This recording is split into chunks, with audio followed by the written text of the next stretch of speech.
Bonjour, chers amis. Prenez un moment tranquille avec moi aujourd'hui et considérez ceci.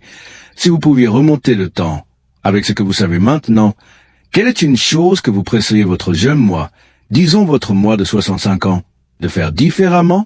Beaucoup de sages seniors, en regardant en arrière depuis leurs 70 ans et au-delà, partagent souvent un sentiment commun, un léger regret à propos de quelque chose qu'ils auraient souhaité avoir priorisé plus tôt. Chaque année après 70 en devient si incroyablement précieuse, n'est-ce pas? Aujourd'hui, nous allons explorer pourquoi la plupart des seniors regrettent de ne pas avoir fait cela plus tôt après 65 ans et comment vous pouvez l'adopter doucement dès aujourd'hui pour enrichir vos propres années d'or. Point 1. Prioriser le mouvement doux.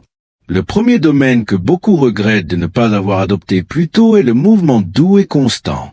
Il ne s'agit pas de courir des marathons, chers amis. Il s'agit de maintenir votre corps gentiment actif. Pensez à Nancy. Pendant des années, Nancy aimait son fauteuil confortable. Mais vers 68 ans, elle a commencé à remarquer des choses, une légère raideur dans les genoux, un peu plus d'effort pour se lever d'une chaise basse et un léger vacillement lorsqu'elle marchait sur un sol inégal. Elle ressentait souvent une frustration silencieuse de ne plus être aussi agile qu'avant. Ce n'est que lorsque sa fille lui a gentiment suggéré un cours de yoga pour seniors, juste une fois par semaine, que Nancy a commencé à voir un changement.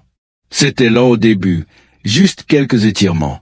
Mais bientôt, elle a senti son équilibre s'améliorer, ses articulations moins douloureuses, et elle a même trouvé plus de joie dans ses promenades quotidiennes. Le mouvement doux, qu'il s'agisse de marcher, de nager ou de s'étirer légèrement, maintient nos articulations souples, nos muscles forts, et réduit considérablement le risque de chute, nous aidant à maintenir notre indépendance et notre confiance beaucoup plus longtemps. Point 2. Entretenir les liens sociaux. Ensuite, de nombreux seniors expriment le souhait d'avoir nourri plus activement leurs liens sociaux. La vie réduit souvent nos cercles à mesure que nous vieillissons, n'est-ce pas? Les enfants grandissent et s'éloignent, les amis peuvent disparaître. Il est facile de glisser dans une solitude silencieuse. Mais la connexion humaine est comme un rayon de soleil pour l'âme. Elle illumine nos journées et garde notre esprit vif. Pensez à Tom. Après le décès de sa femme, Tom se retrouvait à passer la plupart de ses soirées seul. Il regardait la télévision, lisait, mais une solitude tranquille commença à s'installer. Le rire, les histoires partagées lui manquaient. Son médecin remarqua que son moral était un peu bas et lui suggéra de rejoindre un club de lecture local. Hésitant, Tom y alla. Et, oh, quelle différence cela fit! Discuter de livres, partager des points de vue et simplement être en compagnie d'autres personnes ramena une chaleur dans sa vie. Il trouva de nouveaux amis, de nouvelles conversations et un sentiment d'appartenance renouvelé.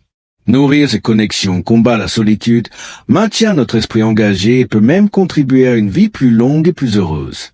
Point 3. Embrasser l'apprentissage tout au long de la vie. Un autre domaine significatif de doux regret est de ne pas avoir embrassé l'apprentissage tout au long de la vie plus tôt. Beaucoup d'entre nous, après une vie de travail, peuvent penser que nous avons appris tout ce dont nous avons besoin. Mais notre cerveau, tout comme notre corps, se nourrit d'activité. Garder notre esprit curieux et engagé aide à maintenir les fonctions cognitives et la mémoire. Notre chère amie Marie, une enseignante à la retraite, pensait initialement que ses jours d'apprentissage étaient terminés. Mais après quelques années de retraite, elle ressentit une subtile agitation. Un jour, sa petite fille lui montra comment utiliser une tablette, et Marie découvrit tout un monde de cours en ligne. Elle commença par un cours sur l'histoire locale, quelque chose qu'elle avait toujours aimé. Puis elle passa à l'apprentissage d'une nouvelle langue, juste quelques phrases par jour. Il ne s'agissait pas d'obtenir un diplôme, il s'agissait de la joie de la découverte.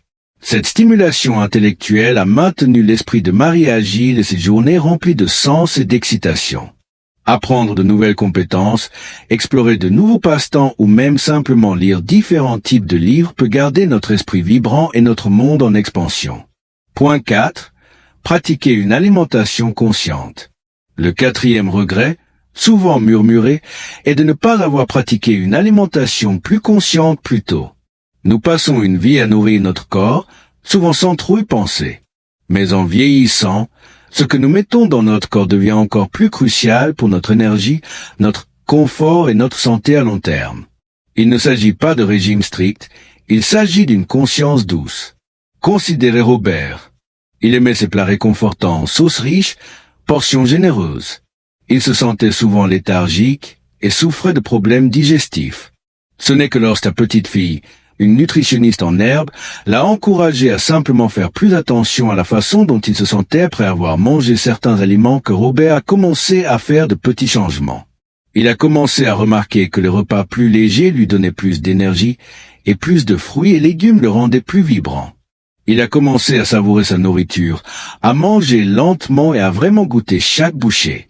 Ce simple changement, cette approche consciente, a grandement amélioré sa digestion, lui a donné plus d'énergie et l'a même aidé à mieux dormir. Nourrir notre corps avec des aliments doux et entiers est un acte de bienveillance qui rapporte des dividendes en confort et en vitalité. Point 5. Cultiver une attitude positive. Enfin, un profond regret pour beaucoup est de ne pas avoir cultivé une attitude plus résiliente et positive plus tôt. La vie, comme nous le savons, présente des défis à tout âge. Il est facile de tomber dans un cycle d'inquiétude ou de s'attarder sur ce qui a été perdu. Mais ceux qui traversent leurs dernières années avec grâce partagent souvent un fil conducteur commun, un effort conscient pour trouver la joie et la gratitude.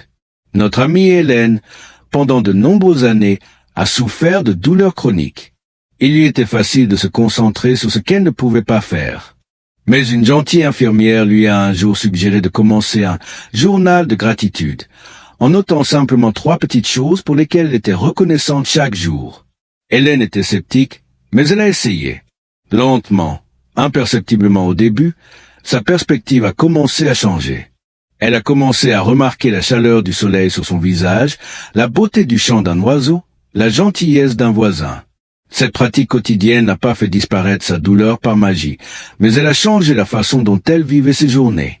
Elle a apporté plus de lumière, plus d'appréciation et un sentiment de paix plus profond.